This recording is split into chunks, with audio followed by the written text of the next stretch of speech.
tarde, o programa Gente que Fala está começando pela Rádio Trianon AM 740 de São Paulo, pela Rádio Universal AM 810 de Santos e também pelas redes sociais. Imagens do Instagram, do Facebook, do nosso canal no YouTube, para você acompanhar essa nossa jornada de hoje. O convite diário para você curtir, comentar, compartilhar a nossa transmissão e participar também pelo WhatsApp. 973350038 é o número, 973350038. Eu sou o Mauro Friesman, meio-dia em ponto, e hoje, quinta-feira, mais uma edição do Gente do MPD que Fala, uma parceria nossa com o movimento do Ministério Público Democrático e o apoio da Câmara Brasileira de Diagnóstico Laboratorial.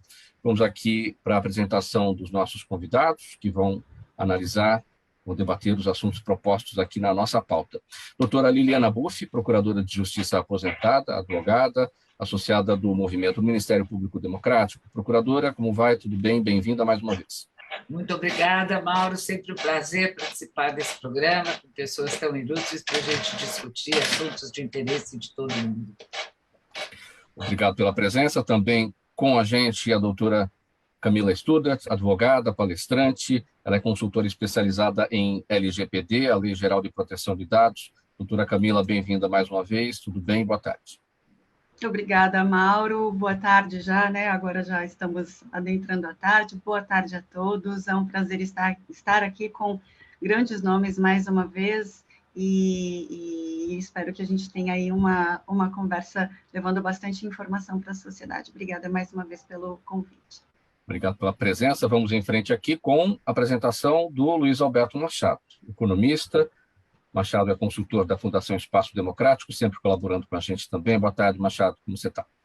Boa tarde, Mauro. Boa tarde, demais companheiros aí de bancada. Satisfação voltar a participar aqui do Gente que Fala. E o doutor Renato Alencar Porto, advogado, ele é diretor executivo de Relações Institucionais da Abrafarma e ex-diretor da Anvisa. Doutor Renato, boa tarde, tudo bem? Seja bem-vindo.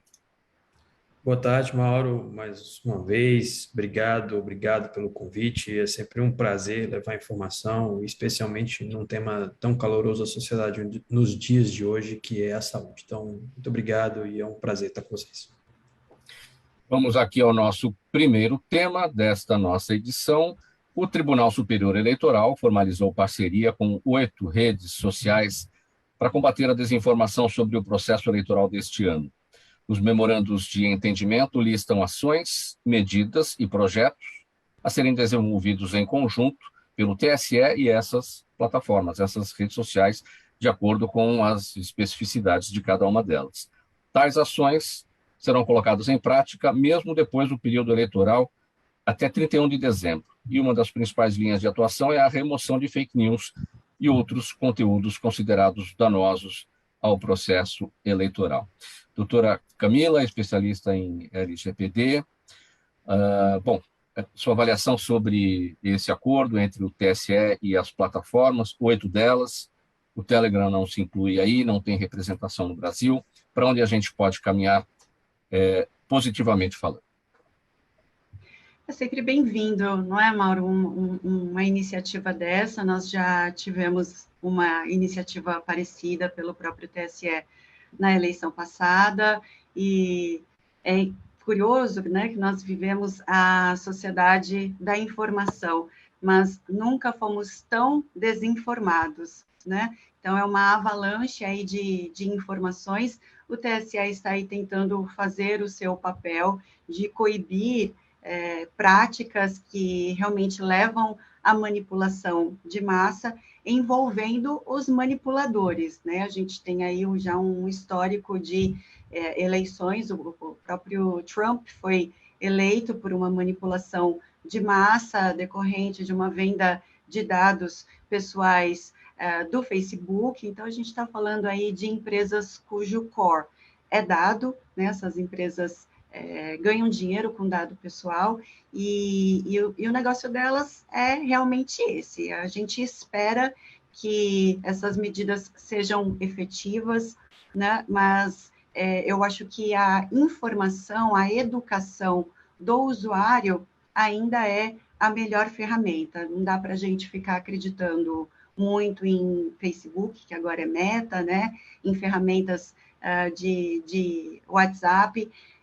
Uma coisa boa foi a questão dos disparos em massa, né, do WhatsApp, que isso foi coibido, já é uma grande coisa, mas a desinformação está aí, o Twitter mesmo é uma grande ferramenta de fake news, e a gente tem a figura dos bots, eu não sei se vocês sabem o que é bot, mas são perfis automatizados de disparo de mensagens, enfim, e o Twitter chegou a fornecer o selo azul, né, que é aquele selinho de verificação, que diz ali que uma conta foi verificada, é confiável, para bot. Então, eu, como advogada, diversas vezes tenho que recorrer ao judiciário para conseguir que um perfil seja ativado ou desativado, perfis de usuários são banidos aleatoriamente, não é?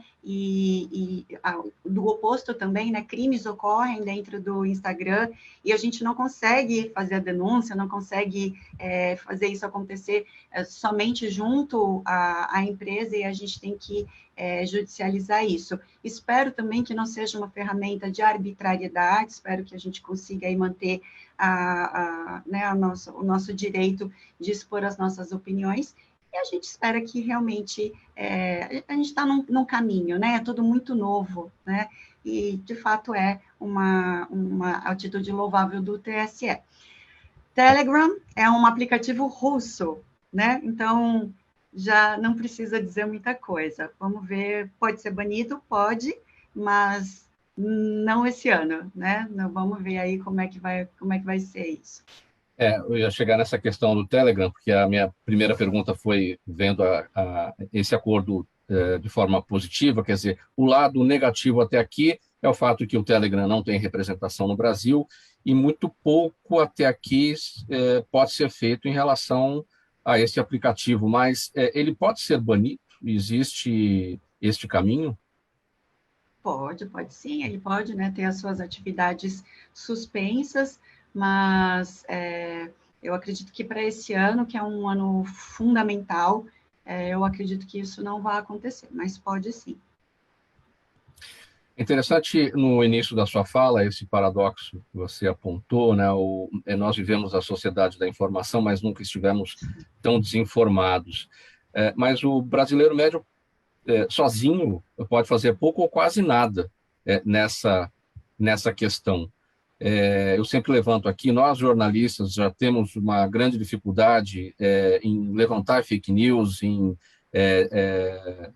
clarear a situação para o nosso público em relação ao que é fake news, e fake news é isso, tem aquele ponto que torna aquela informação verdadeira, né?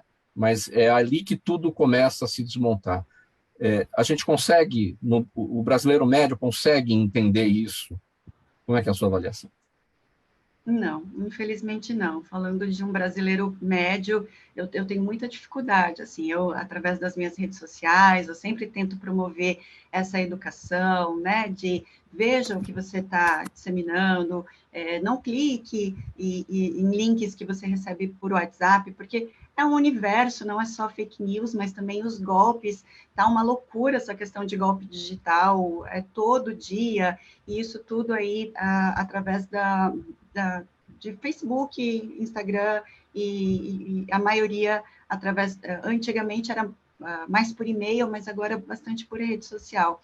Então, não acredito que o brasileiro médio tenha essa capacidade de discernimento ainda, mas se a gente começar a falar disso nas escolas, se a gente conseguir colocar essa conscientização nas pessoas de buscar informação somente em fonte segura, né, de ler a matéria, porque hoje todo mundo só lê o título, vê lá um título, geralmente um título tendencioso, que não reflete a realidade muitas vezes, e aí ela toma aquele título como verdade e sai por aí, né, os juízes de internet saem por aí falando o que acha, o que pensa, e enfim, a gente precisa ter essa educação digital já desde de cedo nas escolas. Eu gosto muito de falar disso, porque a gente precisa se educar. Doutora Liliana, seu olhar sobre esse tema, o fechamento desse acordo entre o TSE e as redes sociais para o combate à desinformação. Fechado seu microfone, procuradora.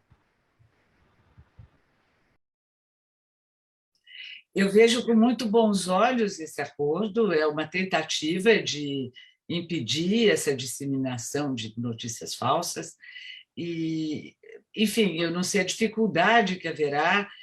Nós temos todos, como disse a doutora Camila, pontos de checagem que grandes veículos de imprensa também e de jornalismo estão nos oferecendo. A minha dúvida, doutora, é que eu, em tecnologia, não entendo quase nada, ou nada praticamente. Quando você diz que esse ano é impossível, é por razões tecnológicas ou por razões políticas, que não podemos suspender o Telegram. Eu falo Telegram porque eu sou como Mariana Suassuna, né? O Aldo Rabelo, ou o Policarpo Quaresma. Eu, como não sei falar direito o acento, eu falo na minha língua, na minha leitura, né? Não sei se é Telegram, enfim.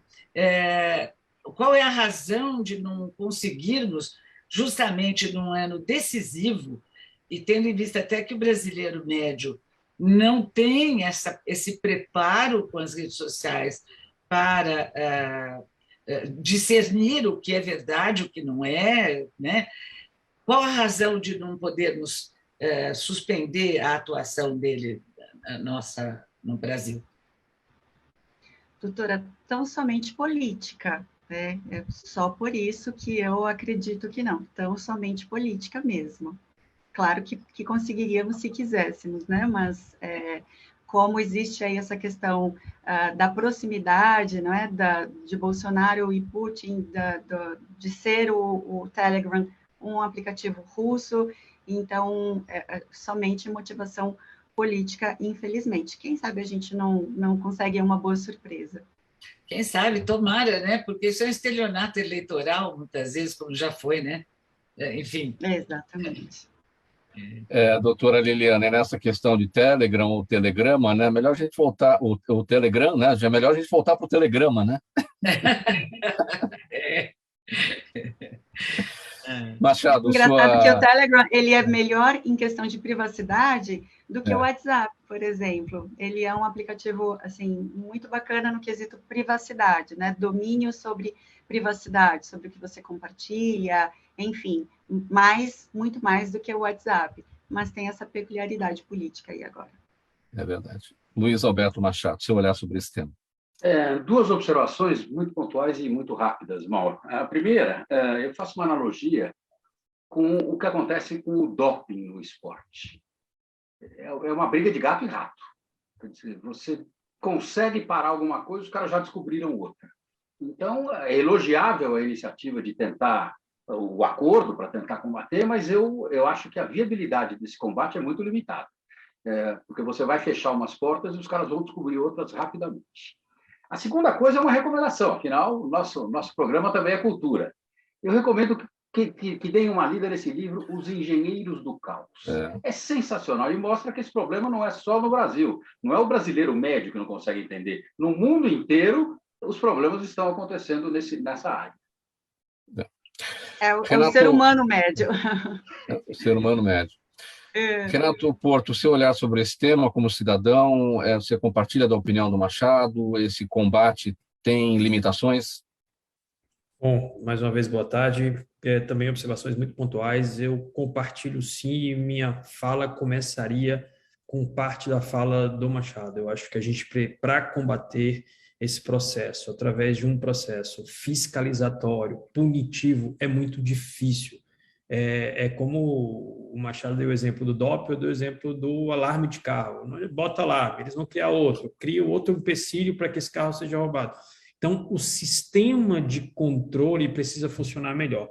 E aí a minha primeira observação sem dúvida nenhuma, informação hoje é o objeto de maior desejo de uma sociedade. Nós vimos aí o que aconteceu, por exemplo, na pandemia. Todos nós hoje conhecemos nomes de laboratórios, e eu acho que poucas pessoas no meu tempo de Anvisa, por exemplo, sabiam pronunciar o nome AstraZeneca.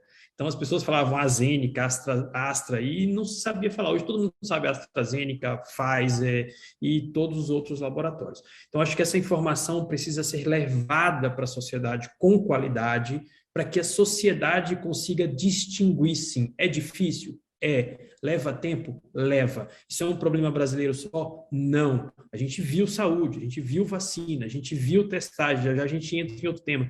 Isso é um problema global. A sociedade precisa compreender que um Telegram, que um aplicativo é só uma ferramenta e, às vezes, a utilização dessa ferramenta está errada. Então, criticar ou a gente barrar esse processo sem critério também é ruim, Mauro. Eu também faço uma reflexão de que as informações, que os dados precisam circular de maneira adequada, é preciso mudar uma cultura. Então, a gente acabou de entrar num processo aí, a doutora Camila é especialista, um processo de criação de uma agência de proteção de dados no Brasil, ou seja, essa mudança de cultura ela é importante. Também não dá para ir diametralmente para outro lado e dizer, eu não dou dado nenhum, eu não converso nada, eu não acredito em nada, porque também você vai ficar uma pessoa ignorante, então você precisa ter acesso a essa informação. Então, buscar essa informação correta é muito importante. E aí a minha fala final nesse tema mídias comprometidas, empresas comprometidas, valorização dessas empresas e dessas mídias, que aí sim nós vamos conseguir combater, por maior que seja a fake news, a informação não perfeita, porque às vezes ela também não é errada, mas ela não é perfeita, e essa não perfeição pode levar a danos de saúde, danos de uma sociedade, como processos eleitorais e tudo mais. Então, acho que essa é a minha fala inicial de que não vamos barrar a circulação de informação, vamos fazer com que essa informação circule adequadamente e vamos nos comprometer e valorizar quem faz essa informação circular de maneira correta e eficiente. Aí sim esse processo começa a ficar um processo mais frutífero, na minha opinião. Eu dou um exemplo para finalizar mesmo. A Anvisa já tem há muitos anos um acordo de cooperação com diversas plataformas de comércio eletrônico, porque vários daqueles produtos são regulados pela Anvisa. É muito difícil, Machado, controlar, por mais que a empresa queira, faça acordo, porque esse processo é natural, é alguém que entra numa plataforma eletrônica, anuncia um produto, e é difícil você barrar isso tudo. É tão difícil, doutora Liliana, que a gente vê fóruns que eu participo, por exemplo, como o GT de combate à pirataria de produtos que são regulados, produtos de saúde, onde está várias associações, a gente vê, por exemplo, venda de produtos de maneira absolutamente irregular, como, por exemplo, um agrotóxico dentro de uma lata de cera de carro. Então, assim, é difícil pegar, é difícil para a plataforma pegar. Então, isso só vai acontecer com a mudança de cultura. Eu não posso vender um agrotóxico dentro de uma lata de cera de lavar carro. Isso é difícil de você pegar. Mas essas são as minhas observações iniciais. Mauro, mais uma vez agradeço e, sem dúvida nenhuma, eu litigo e brigo e vou à frente para que cada vez mais a gente tenha informações eficientes, corretas e adequadas para que a sociedade realmente tenha condição de verificar, fazer um deparo aqui. É isso mesmo? 12h18. Alguém quer concluir? Eu queria falar, doutor Renato, eu concordo inteiramente, porque a informação é a base do conhecimento, né? Então, e a liberdade de opinião é completamente diferente, nós temos que garantir isso.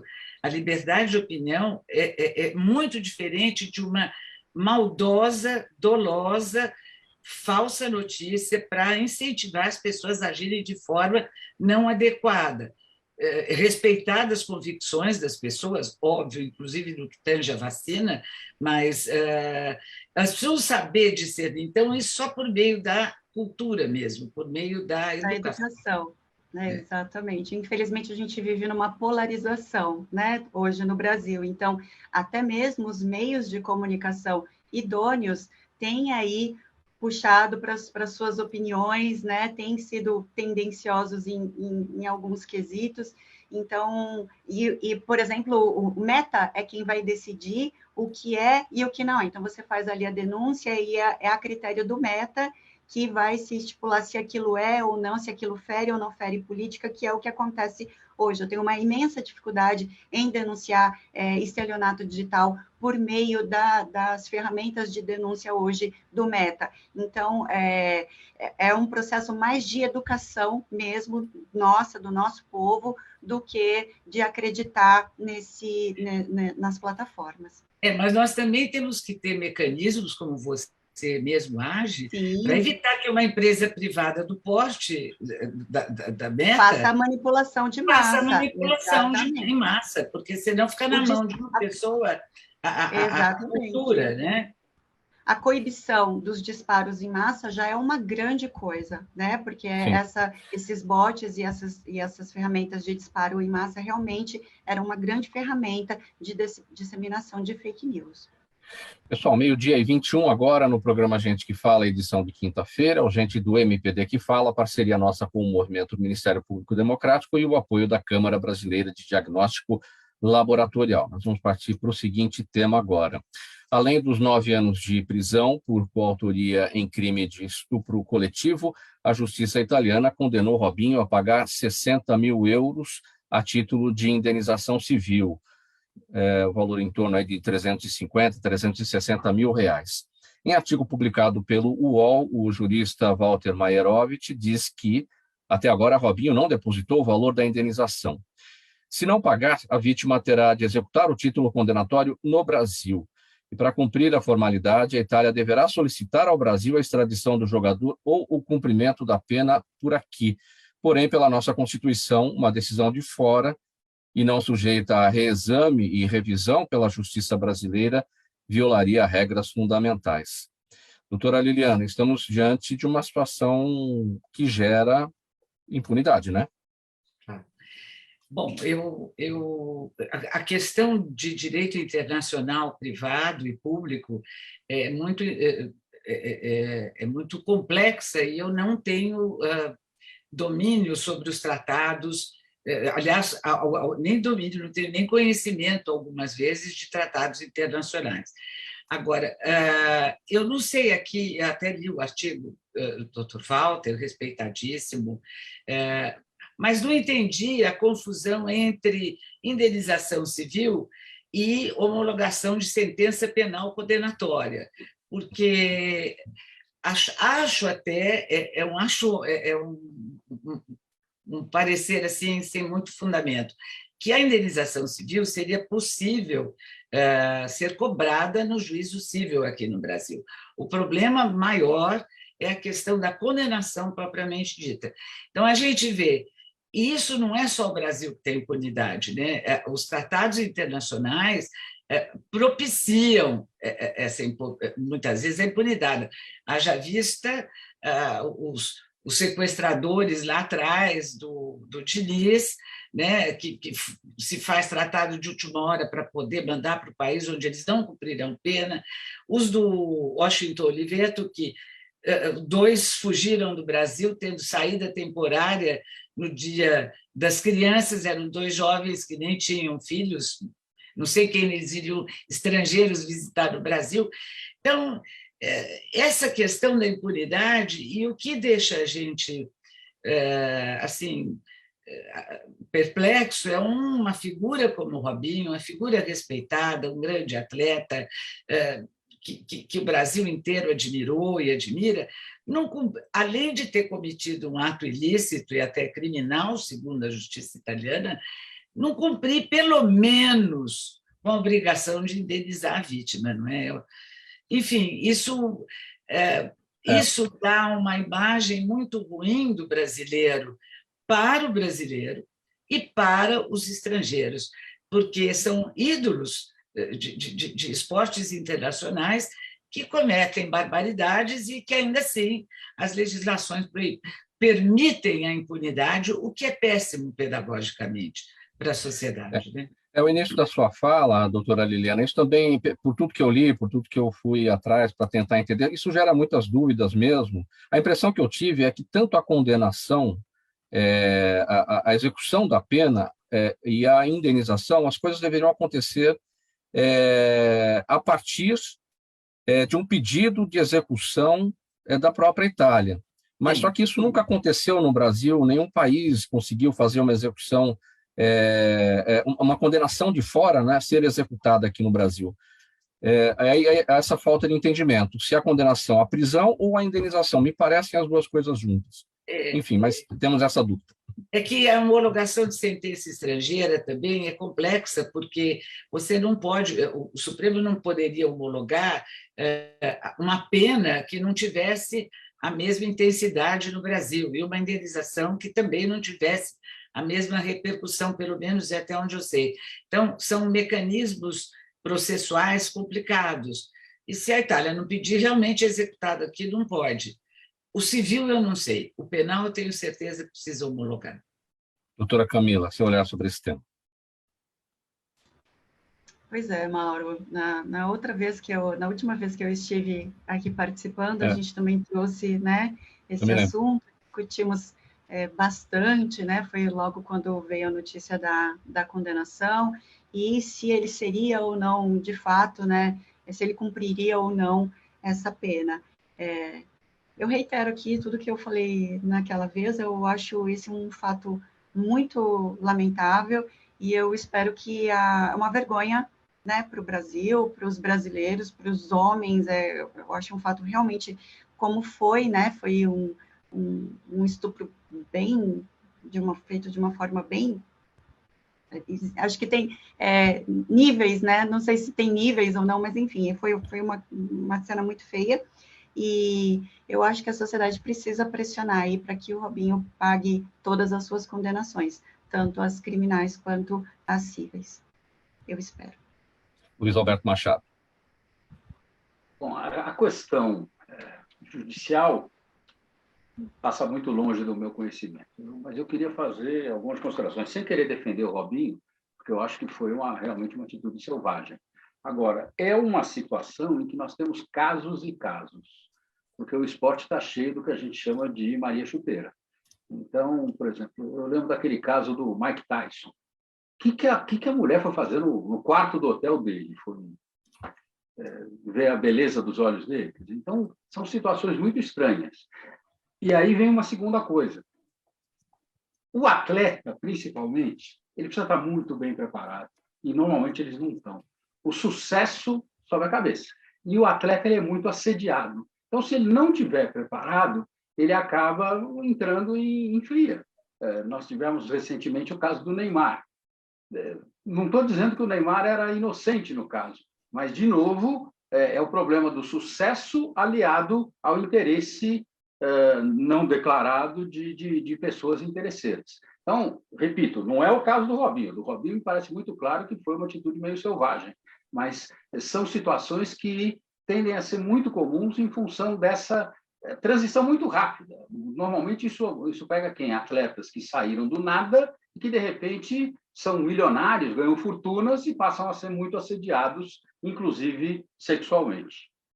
Mauro, desculpe te interromper, mas eu queria só falar uma coisa com todo o respeito ao doutor Machado, independentemente de existir mulheres Maria Chuteira, interesseiras, assim denominadas, nem quero debater muito o caso do Mike Tyson, mas o abuso de pessoas vulneráveis, ou mesmo de pessoas integralmente conscientes. Quando dizem não, como diz aí o refrão feminista, é não. Então, se vai ao quarto com Mike Tyson e fala não quero isso, é não quero. E a desproporção de força entre ele e uma mulher é notória. Então, eu só não poderia deixar passar que Nossa, obrigada, doutora Liliana. Criminalizam as vítimas de algo que se deveria esperar dos despreparados e de homens que se acham superiores e que podem, uma vez que a mulher aceita um namoro, um encontro sexual, possam fazer o que desejam e o que querem. Desculpe, mas eu deveria falar isso, não poderia deixar passar. Eu sabia que eu ia mexer num tema polêmico, mas eu acho que não custa colocar. Não comparo o caso do Robinho, mas eu acho que de qualquer maneira... porque a gente está muito acostumada a uma sociedade que culpa a vítima, né? Ué, saiu com aquela saia curta, estava querendo o quê? Né? Entrou no quarto do jogador, estava querendo o quê? Né? A gente está falando do Robinho especificamente, de um julgamento que aconteceu aí desde 2016, ele nunca compareceu a nenhuma audiência, ele foi condenado em primeira instância, ele foi condenado em segunda instância, e eu gostaria só de ler o trecho de uma das transcrições aqui que integram o processo. Ele diz assim: estou rindo porque não estou nem aí. A mulher estava completamente bêbada, não sabe nem o que aconteceu. Então, não dá, né? Não dá para falar de subiu absolutamente na cabeça, vulnerável, né, doutora Camila? Foi absolutamente um estupro vulnerável. coletivo, não é, doutora Liliana? A gente, se você é casada e diz não ao seu marido e ele ainda assim insiste, isso é um estupro, né? Qualquer coisa contra a vontade da mulher é um estupro. Então, seja ela Maria Chuteira, seja ela o que for, ela foi vítima de uma selvageria. Inclusive uma prostituta também pode ser vítima de estupro. Qualquer pessoa, né? Independente da sua condição. Então, vamos parar de culpar a vítima, né? Vamos colocar a responsabilidade efetivamente em quem tem. Machado. Não, eu não estou discordando. Sim. Eu, inclusive, assisto regularmente, eu sou notívago, aquela série sobre lá de Nova York, sobre como é que é? Special Unit Victim, lá, que é muito interessante, e eles muitas vezes mostram isso. Então, eu não estou me opondo a isso aí. Eu só estou chamando atenção para o preparo que o atleta precisa. Sobretudo aquele que sai de uma situação de miserabilidade, ou quase isso, de repente, num prazo muito curto, ele passa a ser um homem de sucesso e passa a ser muito assediado. Se não estiver preparado, acaba entrando numa fria. Agora sim, 27 minutos para 1h da tarde, a gente vai para o nosso próximo tema. Desde que a Anvisa aprovou o uso de autotestes de Covid-19 no Brasil, isso há 18 dias, nenhum produto chegou às farmácias. Entre as 55 empresas que já entraram com o pedido de análise nas últimas semanas, 9 já foram negados por conta de documentos e também estudos incompletos, e o resto segue sob exame da agência. Com a dificuldade de testagem, a população entende a necessidade de rigor com a qualidade dos testes, mas questiona a demora, já que muitos desses testes já estão disponíveis há meses em outros países. Isso era esperado, não era, doutor Renato? Porque tem essa etapa de apresentação mesmo dos produtos pelos fabricantes, né, para análise da Anvisa, mas, assim, entre 55, 9 até aqui já negados, reprovados, é um número bastante expressivo, não? Bom, obrigado mais uma vez. Sem dúvida nenhuma, acho que a gente está vivendo na saúde com a pandemia algo que a gente falava e só os especialistas observavam isso, Mauro, que é assim, aquele estudo da vida real. Se fala muito isso no mundo científico. E a pandemia provou isso. As coisas estão sendo desenvolvidas e colocadas rapidamente no mercado, porque é assim que a sociedade exige. Então, esse é o grande desafio, sem dúvida nenhuma, da Anvisa. É claro que o autoteste ele é uma adaptação dos testes rápidos, esses que vocês conhecem, que estão nas farmácias. As redes Abrafarma já fizeram quase 16 milhões desses testes, não há falta desses testes, o que há, na verdade, a gente tenta sempre explicar, comprometido com essa informação real, verdadeira, a gente sempre tenta explicar. O que há é uma dificuldade de slot, de agendamento. Uma farmácia ela tem um limite para fazer esse teste. Então, uma farmácia muito bem operada das nossas redes faz no máximo 30, 32 testes por dia. E não tem como fazer mais, porque o teste demora 30 minutos, 20 minutos. Tem que lançar informações para os sistemas públicos, tem que fazer limpeza de sala, fazer a própria coleta, guardar o resultado. Então, O autoteste vem para se agregar nesse processo, dar alguma coisa que a sociedade exige muito, e é importantíssimo que a gente discuta isso com esse nível de profundidade que o seu programa permite. Isso é dar autonomia para a população, é dar autonomia para o cidadão. Você não precisa ir para o hospital, você pode ter esse teste em casa, e se você resolver não sair de casa porque você está contaminado, porque você não quer correr esse risco, essa é a sua autonomia. Eu não tenho mais nem pai nem mãe, mas eu visito muito um casal muito querido, que é meu sogro e minha sogra. Eles são pessoas mais idosas. Então, assim, será que se eu tivesse autoteste eu não faria isso? Eu os visito no fim de semana, não é uma visita de todo dia, não moro em conjunto com eles. Então, será que eu não faria um teste numa sexta-feira à noite, num sábado de manhã, para encontrar com com o meu sogro e minha sogra, pessoas mais vulneráveis, que a gente tem que ter um pouco mais de cuidado. Então, o autoteste vem nesse sentido. Eu não acho que a Anvisa está demorando. Esse é um tempo racional. A Anvisa precisa ter o tempo. Os dossiês são novos. Existem alguns estudos que precisam ser apresentados que não são iguais aos testes rápidos. Um desses estudos é o estudo de usabilidade, que é a Anvisa avaliar como que está essa comunicação entre o produto, a sua rotulagem, a sua instrução de uso e a sociedade em si. É para saber se a Camila, que não é especialista na área, vai entender e vai conseguir fazer adequadamente esse teste. Existe um estudo para isso, e esses estudos estão sendo apresentados. Então, não acho que esse doutor Renato, tema... esses produtos que foram até aqui rejeitados, esses fabricantes, 9, entre 55, por problema de documentação. É nesse aspecto, né, que o senhor está explicando. Eles podem se ajustar às regras, se ajustar às normas e apresentar novamente as suas propostas e colocar sob análise da Anvisa? Podem sim, Marcos. Existem duas formas de decisão da Anvisa. Uma é quando ela indefere. Ela já indeferiu, ela acha que esse dossiê realmente precisa de muitas adaptações e uma exigência técnica não conseguiria resolver. Existe outro processo, e alguns desses que não foram indeferidos ainda estão em exigência, é quando a Anvisa diz para a empresa, eu preciso de mais esse dado, você me trouxe isso, mas eu quero mais isso. Então, sim, essas são as duas formas de decisão da Anvisa. Independentemente do caminho que for, as empresas podem, a qualquer momento, protocolar os novos pedidos, com novos documentos, comprovando tudo que a Anvisa precisa para avaliar esse dossiê novamente. Não há nenhum impedimento para isso, é só protocolar, e acho que a Anvisa faz isso muito, muito, muito facilmente, sem nenhuma dificuldade. Eu vou fazer um parêntese aqui, Mauro, eu não polemizando, mas é importante sim em relação ao tema anterior, e aqui eu vou fazer uma comparação com a saúde, tá? E o desafio, quando eu fiquei vendo a pauta, o desafio era assim, como me conectar a uma pauta de saúde, e eu vou dar um exemplo. E no caso do Robinho e de grandes personalidades, eu acho que isso está muito claro. O mundo é globalizado, e a gente está tornando pessoas, cidadãos universais.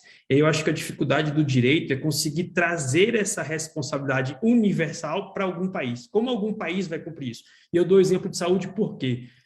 Tanto no autoteste, quanto nas vacinas e em vários outros processos, a Anvisa é signatária de diversos acordos internacionais que fazem com que as regras regulatórias sejam as mesmas no Brasil, nos Estados Unidos, no Canadá, na Europa, no Japão. Então, o produto para a saúde, o autoteste, ele é muito próximo do que é o autoteste que está em outros lugares do mundo. Então, quando você cita aí, tem em outros países, tem. Por isso que o dossiê é um problema quase que documental, porque se esse produto está aprovado na Europa, ele vai ser aprovado aqui, porque as regras sanitárias são as mesmo. A questão é, quem está importando esse produto e quem está pedindo esse registro aqui não está apresentando esse dossiê corretamente. E aí tem esses entraves burocráticos, muitas vezes, que travam, às vezes, a execução de um produto. Então, o grande desafio e minha contribuição, conjunto com autoteste, modelo regulatório, com o modelo sancionatório e de punição, e civil ou penal, será que a gente não precisa começar a refletir como é que a gente cria regras de controle para cidadãos globais? Eles são globais, eles estão um dia em um país, no outro dia em outro,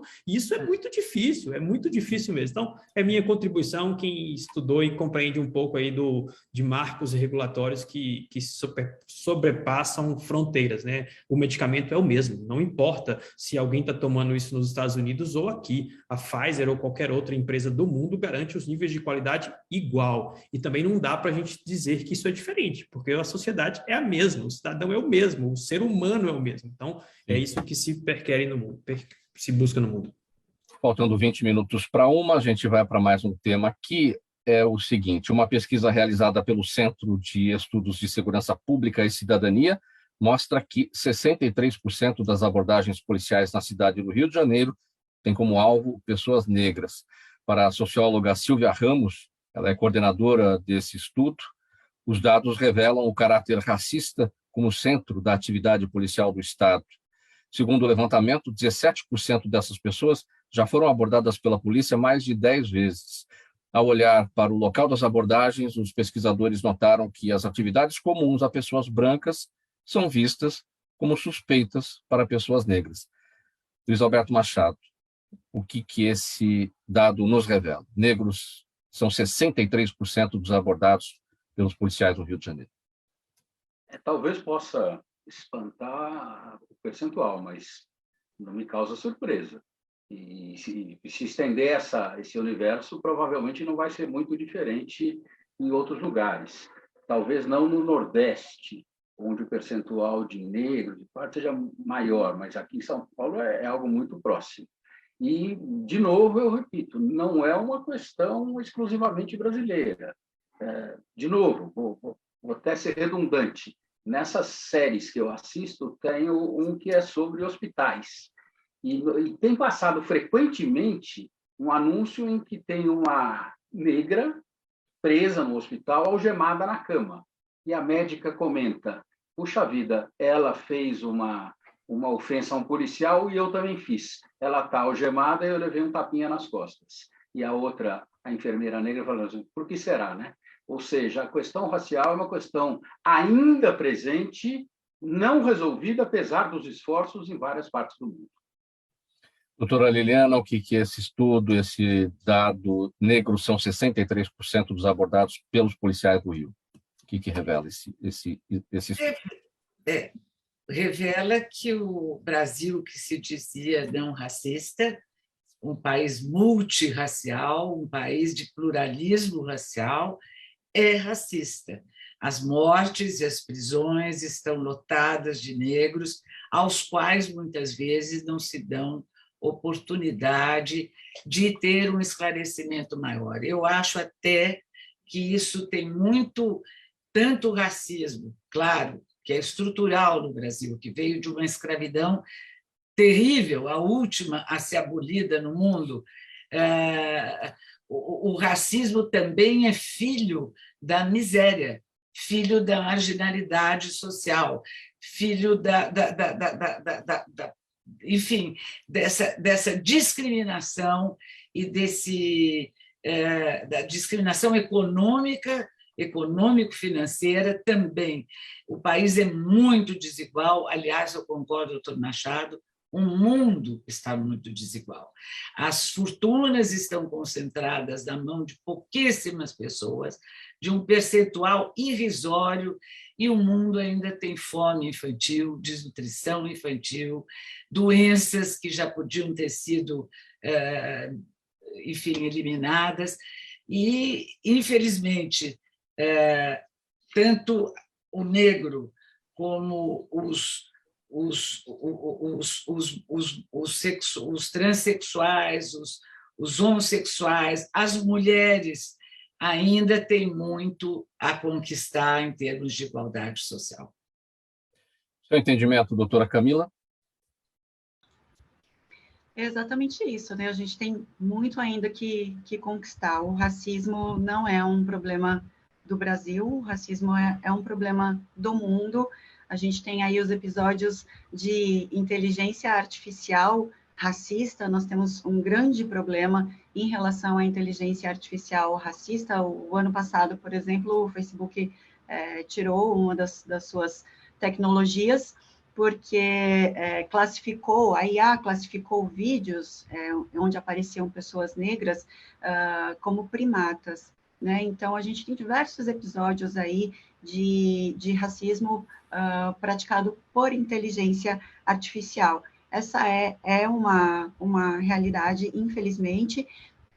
Acredito que esse percentual enorme de abordagem seja também por conta de que a maioria da pobreza, né, como a doutora Liliana comentou, existe uma grande parte de pessoas pobres negras, né? Isso é um fato.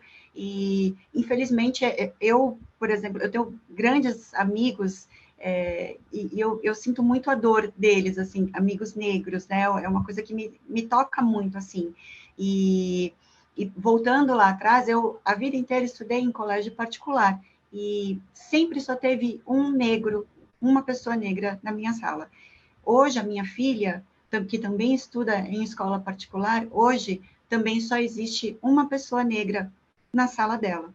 Então, eu acho isso que a gente precisa realmente, tem tanta tecnologia, a gente está tão avançado em tantas coisas, e ainda feridas muito profundas, muito antigas, precisam ainda de tratamento. Nós temos tido Doutora, exemplos frequentes, desculpa, Mauro, no sim, futebol, né? No Brasil e no mundo. Casos de racismo que são assustadores. Nojentos. doutora Tivemos no Big Camila, Brother, né, agora, um evento de uma participante que fez chacota da outra, né, pela cor da sua sim. pele. Enfim, isso tá dentro ainda da sociedade, infelizmente maquiada, né, aquela coisa, mas existe sim. Doutora Camila, nesse seu exemplo, nesse seu comentário a respeito de racismo e inteligência artificial, a gente pode fazer uma relação também entre violência contra a mulher e inteligência artificial. Recentemente, a gente viu a Bia, que é assistente virtual do Bradesco, sofrendo assédio. As pessoas que procuram as informações no Bradesco acabam agredindo a Bia, enfim, casos explícitos de violência contra a mulher, contra a inteligência artificial, no caso ali, uma mulher nessa condição. Sim, que na verdade é o reflexo da nossa sociedade, né? A inteligência artificial, ela é criada por seres humanos, e a gente tem isso, assim, bastante latente, né? A gente teve até um episódio agora no metaverso, de que agora a gente não pode se aproximar mais dos avatares. O Meta criou uma regra ali de 1,20 m de distância, porque mulheres estariam sofrendo assédio dentro do ambiente de metaverso. Então, assim, a gente só transfere o problema, né? A gente não trata enquanto sociedade mesmo ali no âmago da ferida, então a gente vai pulverizando e transferindo esses problemas, apesar de tanta modernidade, tanta tecnologia, os problemas ainda são os mesmos. 12 minutos para 1 da tarde, programa Gente que Fala, edição de quinta-feira, é o Gente do MPD que Fala, parceria nossa com o Movimento Ministério Público Democrático e o apoio da Câmara Brasileira de Diagnóstico Laboratorial. Nosso tempo passando muito rápido aqui. Machado, eu vou entrar num tema aqui bem breve para as perguntas da nossa audiência. Na sequência, ele tem a ver com você, por se tratar da nossa economia. Se a Rússia vier a invadir a Ucrânia, como vem alertando os Estados Unidos e seus aliados, haverá consequências indiretas para países que não estão envolvidos no conflito, mas que têm parcerias comerciais com os russos ou com os ucranianos.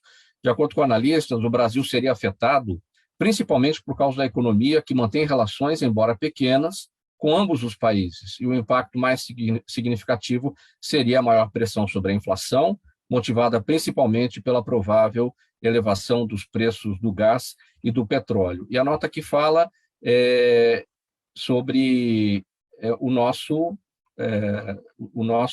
essa nossa relação aqui comercial com a Rússia, uma relação pequena. Eu estava olhando aqui, o déficit da balança comercial nossa e com a Rússia, aqui déficit para o nosso lado, né? É impressionante como a gente importa muito mais da Rússia do que a gente exporta. A gente já está numa situação complicada aqui, o que pode piorar ainda mais numa situação de crise maior aí entre a Rússia e a Ucrânia. Mauro, numa economia globalizada, se vem a ocorrer uma invasão, uma guerra, não apenas os países que têm relações comerciais acabam sendo afetados, porque preços de commodities como gás, como petróleo, que são produzidos pela Rússia ou pela Ucrânia, vão ter impacto nas economias de todas as partes do mundo. Então, eu analiso a coisa não apenas pelo ângulo econômico ou comercial, mas você tem também que analisá-lo pelo ângulo das relações internacionais. Além de ter parceria comercial com a Rússia, o Brasil faz parte de um bloco, que é o BRICS, e a Rússia é um dos integrantes desse bloco. Então, eu vi muita discussão agora sobre a oportunidade ou não da ida do Bolsonaro. É um convite que tinha sido feito muito antes da eclosão dessa crise com a Ucrânia. Se ele não fosse, eu acho que a repercussão seria muito ruim. E eu acho que pior do que ele visitar a Rússia e o Putin é a segunda parte da viagem, que ele vai visitar o Orbán na Hungria. Aí sim é que eu acho mais condenável. Mas o eventual efeito econômico de uma guerra não interfere apenas nos países que têm relações comerciais. Isso acaba explodindo no mundo inteiro. E talvez um terceiro ponto, né? O segundo é a visita à Hungria, um terceiro ponto é não ter interrompido a viagem para voltar ao Brasil para dar atenção devida às pessoas lá em Petrópolis que estão naquela tragédia da chuva da terça-feira. Bom, aí quem está acompanhando a trajetória do governo não chega a espantar muito com isso. E se houvesse um governo integrado, ele imediatamente poderia não voltar, mas atribuir a responsabilidade para alguém para imediatamente fazer a função, a representação do presidente. Também não aconteceu. Pessoal, eu vou partir aqui para as perguntas da nossa audiência e eu começo com a doutora Camila, até porque aí a gente já vai se despedir dela pelo compromisso aqui que ela tem na sequência. Doutora Camila, Beatriz Nogueira está no YouTube e pergunta se já houve no Brasil ou em qualquer outro país alguma condenação pela violação e divulgação ilegal de dados pessoais. Qual o nome dela? Beatriz Nogueira, acompanha a gente no YouTube. Beatriz, obrigada pela pergunta. Eu vou dar sequência aqui ao que o Renato comentou, né, sobre essa sociedade globalizada. E é isso mesmo que a gente tem vivido. Embora nós temos a soberania, não é, dos estados, cada estado aí legisla de acordo com o que convém, mas hoje, falando em proteção de dados, dado não tem limite geográfico, né? Então, a gente está aí, a gente precisa ter uma cooperação de todo mundo, né? De todos os países. O Brasil ainda não aplicou nenhuma sanção em relação a isso, até porque a nossa legislação é bastante recente. Isso já não acontece, por exemplo, falando em termos de Europa, né? Eu sempre me reporto muito à Europa, porque a LGPD eu falo que é uma filhinha da GDPR, né? Uma legislação bastante semelhante. Então, eu estive recentemente na Europa, visitando órgãos, enfim, estudando bastante sobre o assunto, porque o que acontece lá é o que vai acontecer aqui. Já tivemos multas extraterritoriais, sim, com base na legislação local. Por exemplo, a Noruega aplicou uma multa a uma empresa americana por infração à sua legislação. Doutora Camila Studert, respondida aqui, então, ao questionamento da Beatriz Nogueira pelo YouTube, a sua despedida, que eu sei do seu compromisso. Vamos lá, bem brevemente. Obrigada a todos, foi um prazer. Até uma próxima oportunidade, obrigado pela colaboração mais uma vez com a gente, doutora Camila Studert. Deixa eu abrir a minha ficha aqui, que é... Abrindo a ficha aqui, pessoal, não é simples assim. Advogada, palestrante, consultora especializada em Lei Geral de Proteção de Dados, LGPD. Até uma próxima oportunidade e um abraço. A gente segue aqui com as perguntas da nossa audiência. Obrigado, doutora. A gente segue aqui com as perguntas da nossa audiência. Pessoal, eu vou pedir brevidade a todos em razão do nosso tempo apertado. Doutor Renato, seu Jaime do Jardim Bonfilholi, aqui em São Paulo, pergunta quanto do PIB brasileiro é investido em pesquisas farmacêuticas? Bom, é difícil a gente computar um valor total. O investimento de pesquisa, e tentando responder ao Jaime, obrigado pela pergunta, o investimento de pesquisa para as indústrias que fazem desenvolvimento, que fazem inovação, esse número gira, Jaime, em torno de 8% a 20% do seu faturamento geral. Então, assim, é um número bastante relevante. O Brasil tem um recurso de pesquisa considerável, porém nós temos um outro tipo de dificuldade. Eu acho que no Brasil os recursos, nós não somos um país tão limitado assim em termos de recursos. O que nós temos muita dificuldade é de executar a pesquisa e o desenvolvimento. Então, a base tecnológica de universidades, então acho que vocês estão em São Paulo aí pelo sotaque dá para ver, então você tem hoje um instituto que faz muita pesquisa, que é um nascedouro de vários outros institutos, que é a FAPESP, vinculada à Universidade de São Paulo, mas isso não existe em todos os lugares do Brasil e é muito pouco. Então, esse ecossistema de pesquisa brasileiro é muito pouco. Se a gente tivesse esse ecossistema melhor, mais fundações, eu acho que o recurso não seria o limitador. Doutora Liliana, Roberta Secato no Instagram pergunta assim, na sua opinião, por que os casos de Robinho e o do hoje técnico Cuca, que foi condenado nos anos 90 na Suíça pelo estupro coletivo de uma menina de 13 anos, são tratados de forma tão desigual pela mídia? Olha, eu não tenho recordação desse caso de 1990, mas eu nem sei onde foi, então eu não posso emitir uma opinião, caríssimo ouvinte, obrigada pela pergunta, porque eu não sei qual país e tal. O fato é que também toda tramitação processual para cumprir alguma coisa, seja do estrangeiro no Brasil e até dentro do próprio Brasil, lamentavelmente é muito morosa. A justiça brasileira lida com essa dificuldade enorme da movimentação processual ser muito lenta e ser muito sujeita a muitos recursos, então a demora muitas vezes é sinônimo de impunidade, seja a de 1990, que ainda é uma menina de 13 anos, pior ainda, mais vulnerável ainda, não é?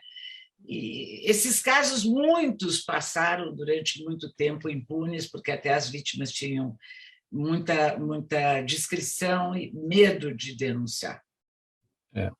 Eu tenho a impressão aqui, com a pergunta da Roberta, é que ela quer saber por que os dois casos são tratados de forma tão desigual pela mídia. Talvez, doutora Liliana, pelo fato de que o crime de 1990, ou dos anos 90,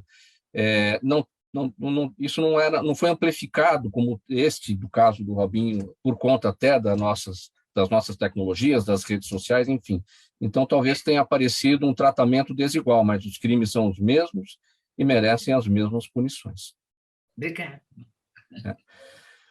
Machado, Rodrigo Correia, pelo Facebook, entre tantas propostas que surgiram recentemente, alguma delas poderia realmente reduzir os preços dos combustíveis sem criar problemas maiores, ou todas elas são apenas ideias eleitoreiras? Então, a pergunta aqui do Rodrigo Correia pelo Facebook.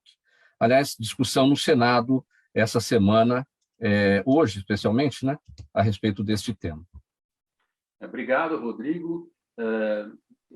Eu acho que é uma questão muito polêmica, mas mais do que polêmica, delicada, porque você não pode simplesmente considerar que o Brasil não faz parte de um ecossistema global. Então, o preço do petróleo é uma coisa que vai efetivamente depender de uma série de fatores, mas não tem milagre para se fazer, a não ser investir em produtos alternativos, coisa que o Brasil até fez com grande sucesso no caso do pró-álcool. Pessoal, faltando 1 minuto para 13h, a gente vai encerrar essa edição do programa Gente que Fala de quinta-feira, é o Gente do MPD que Fala, a parceria nossa com o Movimento do Ministério Público Democrático e o apoio da Câmara Brasileira de Diagnóstico Laboratorial. O agradecimento em nome de toda a nossa equipe. Participaram com a gente hoje doutora Liliana Buff, procuradora de Justiça aposentada, associada do MPD, a doutora Camila Studert, advogada, palestrante, consultora especializada em LGPD, já nos deixou aqui em razão do compromisso que ela tinha na sequência, o Luiz Alberto Machado, economista, consultor da Fundação Espaço Democrático, e o doutor Renato Alencar Porto, advogado, diretor executivo de Relações Institucionais da Abrafarma e ex-diretor da Anvisa. Na mesa de som com a gente hoje, o Isaac Barros. Valeu, Isaac, aí pelo apoio com a gente. Sérgio Souza, na gerência técnica da Rádio Trianon. Apresentação minha, Mauro Friesman. Pauta e redação do Pedro Esquiavon. Zenilda Salvato, nossa diretora de produção. Jornalista Fausto Camunha, nosso diretor-geral. E você, ouvinte, você, espectador, a razão da nossa presença aqui todos os dias. Chegando na programação, o musical Trianon, até às 15h. Depois, o programa Duas na Tri, apresentado pela Silvia Vinhas e Malu Mota. Às 18h tem Radar Paulista com Renato Albuquerque. E, antes de tudo, a Débora Mendonça vem com as informações do trânsito ao vivo aqui na capital paulista, nesse horário do rush do almoço. Obrigado pela audiência, minha gente. 1h, 1 minuto. Tchau. Até amanhã.